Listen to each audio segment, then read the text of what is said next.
महत्वपूर्ण है। सबसे मेजर पहले जनरल सिवाच का रुख करता हूं। मेजर जनरल सिवाच, आपको लगता है कि क्या इस ईरान के हमले के बीच हमास को एक ब्रीदिंग स्पेस मिला है? जो हमास अभी तक गाजा में कंटेन कर दिया गया था उसको स्पेस मिला है और कहीं वो दूसरा फ्रंट ना खोल दे इस बीच में? ऐसा नहीं लगता, क्योंकि इजराइल का फोकस हटा नहीं हमास की तरफ से, और हमास की जो मिलिट्री कैपेबिलिटी है वो काफी हद तक एक प्रकार से डिग्रेड होगी। हाँ, ये अलग बात है, जब तक राफा पे हमला नहीं होगा, कुछ एक जो हमास के लड़ाकू हैं वहां छुपे हुए हैं। मगर ये सच्चाई है कि जो होस्टेजेस थे उनका कुछ नहीं पता कि वो जिंदा हैं या मर गए। तो ये भी एक प्रॉब्लम आ रही थी इजराइल के साथ। जो बात आप कर रहे थे चाबार की, ये हमें समझना चाहिए। चाबार पोर्ट जो है भारत के लिए बहुत इंपॉर्टेंट है, क्योंकि ये एक प्रकार बाईपास करता है पाकिस्तान को, डायरेक्ट जाता है ईरान से अफगानिस्तान और उसके बाद सेंट्रल एशियन स्टेट, और ये नॉर्थ साउथ ट्रांसपोर्ट कॉरिडोर को जोड़ता है। तो ये भारत के लिए बड़ा इंपॉर्टेंट है। और जब बात आती है ऑयल की ईरान से, हमें समझना चाहिए काटसा लगा दिया था अमेरिका ने।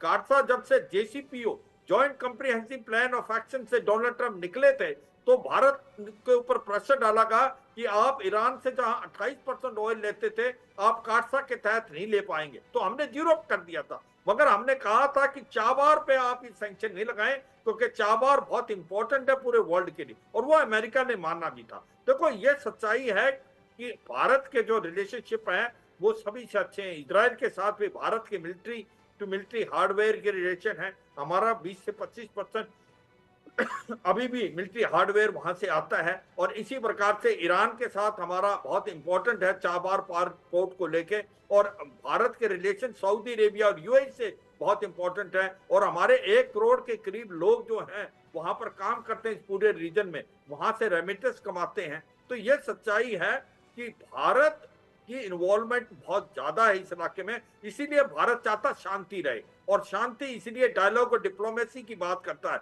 याद रखना चाहिए कि भारत को सबसे ज्यादा फायदा होगा अगर इंडिया मिडल ईस्ट और यूरोप इकोनॉमिक कॉरिडोर बनता है, क्योंकि वो भारत से स्टार्ट होगा, और भारत का जो ट्रेड है वो आपका यूरोप में और मिडल ईस्ट में 47% बढ़ जाएगा, और कम से कम 22% उसका जो है एक प्रकार से कॉस्ट अब रिड्यूस हो जाएगी, और 18% उसका टाइम कम हो जाएगा। तो ये सच्चाई है। अगर Bharat middle east Europe economic corridor reality होता है तो भारत के लिए बहुत फायदा है, और वो रियलिटी तभी होगा जब इस इलाके में शांति आएगी। और मुझे लगता है भारत नहीं चाहेगा कि ये लड़ाई आउट ऑफ कंट्रोल हो, कहीं ना कहीं जो लड़ाई ये कंटेन हो, जैसा अमेरिका भी चाहता है। इसीलिए अमेरिका ने एक प्रकार से साफ सुथरे शब्दों में इजराइल को बोला है कि अगर आप ऑफेंसिव करोगे तो हम साथ में नहीं। तो इजराइल का एक राइट तो बनता है, पथिकृत प्राय ने इजराइल का एक राइट तो बनता है, क्योंकि ईरान ने इजराइल को एक्यूज किया है, ईरान ने इजराइल को एक्यूज किया है कि दमिश्क का हमला इजराइल ने कराया है, इजराइल ने मना किया, लेकिन हमला किया गया उसके ऊपर। तो अगर इजराइल का राइट बनता है, इजराइल उसको एक्सरसाइज करता है, तो चीजें हाथ से निकल जाएंगी। क्या आपको यही लगता है? देखिए, इसको कहते हैं विशियस साइकिल ऑफ वायलेंस। यहाँ हो सकता है कोई पूरा बड़े लड़ाई ना चाहे, लेकिन कोई बैक ऑफ भी नहीं करेगा। बाइडेन बोल सकता है कि मत करो लड़ाई, हम सपोर्ट नहीं करेंगे, लेकिन जैसा मैंने कहा, अगर लड़ाई होता है तो सपोर्ट करना पड़ेगा। दूसरी चीज है, नेतन्याहू अगर कुछ नहीं करता है तो उसके देश में शायद लोग उसके ऊपर हंसेंगे कि तुम हमास को ही संभाल सकते हो, तुमसे ईरान नहीं संभाला जा रहा है। तो इसी वजह से उसको भी कुछ करना है। अगर ईरान का जो रिजीम है उसने अगर इजराइल के ऊपर कुछ किया अपने लोगों को शांत करने के लिए, यह दिखाने के लिए मैं भी ताकत रखता हूं, तो नेतन्याहू को भी मजबूरन में कुछ करना पड़ेगा, क्योंकि उसको नहीं तो इलेक्शन में तो उसको कहा जाएगा तुमसे ना हो पाया। तो इसी वजह से। और दूसरी चीज, अगर नहीं करता है तो क्या होगा?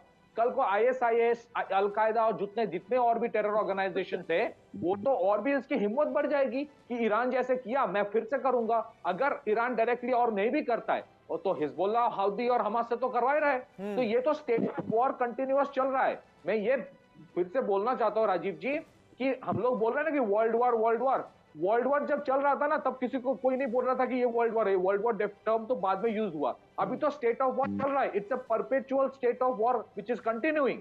उसमें अगर वो फिर कुछ नहीं भी करता है तब भी हिजबुल्ला अटैक करेगा, हमास करेगा, हाउदीज उनका जहाज रोकेगा। इन सब के पीछे ईरान है, इजराइल को पता है। और इन सब को दमन करने के लिए भी इजराइल कुछ ना कुछ ईरान के ऊपर करेगा, चाहे वो कोवर्ट ऑपरेशन हो, चाहे वो कुछ और हो, ये हमें पता नहीं। लेकिन जैसा मैंने पहले भी कहा था और सब कह रहे हैं कि कॉन्सिक्वेंस बहुत बुरा है, क्योंकि इसका असर ट्रेड के ऊपर पड़ेगा, एनर्जी प्राइस के ऊपर पड़ेगा, और इंडिया जैसे देश को बहुत डेलिकेट बैलेंस मेंटेन करना पड़ेगा, क्योंकि हमारा रिश्ता दोनों के साथ बेहतरीन है। हम चाहते हैं कि वहां पे शांति बरकरार रहे, लेकिन अभी मुझे नहीं लगता कि इतनी जल्दी शांति आएगा, क्योंकि ईरान तो बैक ऑफ नहीं कर रहा है ना, ईरान तो प्रॉक्सी को इस्तेमाल करेगा। अगर ईरान बोल रहा है कि हम और कुछ नहीं करेंगे, इसका मतलब ये थोड़ी है कि हाउदी और हिजबुल्लाह और हमास चुप हो जाएगा। इन सबको पैसा और वो अपनी तरफ से हरकतें करते रहेंगे। मेजर जनरल सुधाकर भी मेरे साथ इस वक्त जुड़े हुए हैं। मेजर जनरल सुधाकर, आपको लगता है कि ये चीज थमने वाली है? जो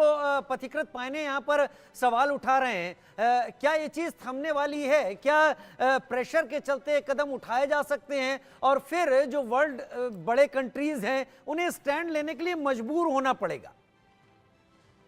देखिए, पथिकृत साहब ने जो व्याख्या किया है, जो बोला है, मैं बिल्कुल 100% उनके साथ सहमत हूँ। ये खुद ही बहुत पढ़े लिखे हैं, विद्वान हैं, एक्सपर्ट हैं। तो एक चीज और जनरल एक चीज और, ये अब तक तो ईरान इजराइल एक दूसरे को इनडायरेक्टली चैलेंज करते थे, बातें बोलते थे। ये शायद पहली बार है जब एकदम आमने सामने आकर दोनों के बीच इस तरीके की सिचुएशन बनी है। ये आपने अपना बॉडी लैंग्वेज काफी कॉन्ग्रुएंट पॉइंट पे आ रहा है। मैं इसी मुद्दे के ऊपर हाईलाइट करना चाह रहा था। ये पहली बार है। आप पिछले 1400 साल से कोई मिसाल दीजिए, 70 okay why go that far, 79 से लेके 1979 से लेके अभी तक बहुत लड़ाई, बहुत मुठभेड़ हुई है। लेकिन ये पहली बार I am also student of history, अगर मैं गलत कर रहा हूं I am ready to learn. ये पहली बार है नॉन स्टेट एक्टर का जो कॉन्फ्रंटेशन चल रहा था between non state actor and a conventional force, आज जो हमास और इजरायली फोर्स के बीच में हो रहा है, ये पहली बार वहां से डिपार्ट होके conventional force versus conventional force ये टक्कर कर रहे हैं। ये एक मोड है। ये अगर आप वर्ल्ड वॉर की बात कर रहे हैं, हमारा सबका जो साइकी है, साइकोलॉजी, ये फर्स्ट और सेकंड वर्ल्ड की तरह ले जाता है। लेकिन we are not alive to the reality. 21st century में वर्ल्ड वॉर दूसरे किस्म के हो रहा है। मेरे विचार के मुताबिक ये जो कन्फ्रंटेशन डायरेक्ट हुआ है, इसका इम्प्लीकेशन बहुत सीवियर है। अगर हम अभी से आप एकदम सही इशारा कर रहे हैं, एप्लीकेशन बहुत सीवियर हो सकते हैं। मेरे पास समय थोड़ा कम है, लेकिन मैं इसको इस तरीके से सामने रख सकता हूं कि स्विचिंग गियर, जिस तरीके से गियर स्विच होते हैं, ये एक मोड भी स्विच हुआ है। कंटेन करने के लिए, रोकने के लिए सभी वर्ल्ड लीडर्स को सामने होना होगा, वरना चिंगारी तो लग ही चुकी है। मिडिल ईस्ट में आगे क्या हालात होते हैं, कुछ दिनों में तस्वीर बहुत साफ होगी। बहुत शुक्रिया आप सभी का हमारे साथ जुड़ने के लिए, इतने इंपॉर्टेंट पॉइंट्स इस चर्चा में सामने रखने के लिए। तो मिडिल ईस्ट, इजराइल के आसपास इस वक्त इजराइल और ईरान आमने सामने। फिलहाल देश का सवाल में इतना ही।